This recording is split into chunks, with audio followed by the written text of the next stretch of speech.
राज्याचे कृषी मंत्री माणिकराव कोकाटे हे आज नंदुरबार जिल्हा दौऱ्यावर असताना शिवसेना उद्धव बाळासाहेब ठाकरे गटाच्या वतीनं आक्रमकता पाहायला मिळाली आहे। सरकारनं दिलेल्या आश्वासनानंतरही शेतकऱ्यांचा सातबारा अद्याप कोरा न झाल्यानं ठाकरे गटाकडून निदर्शने करण्यात आली आहेत। नंदुरबार शहरातील महाराष्ट्र व्यायामशाळा परिसरात शिवसेना कार्यालयाजवळ आज दुपारी 12:30च्या सुमारास ही निदर्शने करण्यात आली आहेत। कृषी मंत्र्यांना उद्धव बाळासाहेब ठाकरे गटाकडून काळे झेंडे दाखविण्यापूर्वीच पोलिसांनी त्यांना ताब्यात घेतले आहे।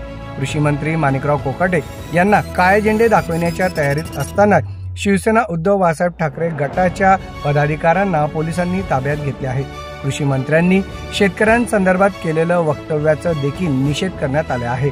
काळे कपडे आणि हाताला काळी फीत बांधून कृषी मंत्र्यांचा विरोध दर्शविण्यात आला आहे।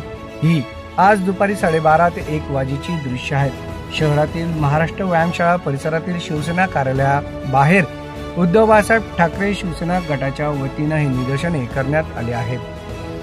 महाराष्ट्र सरकारमध्ये येण्याच्या आत शेतकऱ्यांचा सातबारा उतारा आणि कोरा करू, कोरा कोरा कोरा अशी फडणवीस साहेबांनी भाषणात सांगितलं होतं। आता सरकार यायला 6 महिने होऊन गेलेत आणि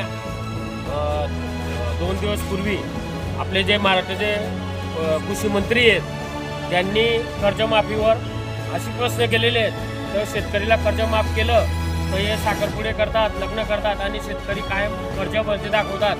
अशा एक महाराष्ट्राच्या कृषी मंत्र्यांनी आपल्या इथं वक्तव्य केलेलं आहे। आणि तसेच आज भारताचे कृषी मंत्री नंदुरबारमध्ये येत आहेत।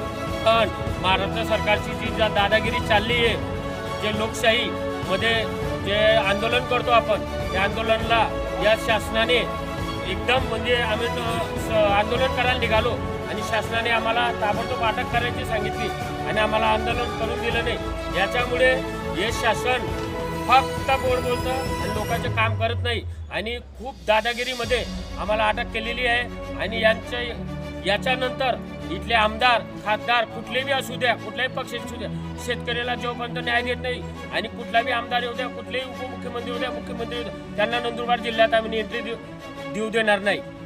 जय हिंद, जय महाराष्ट्र।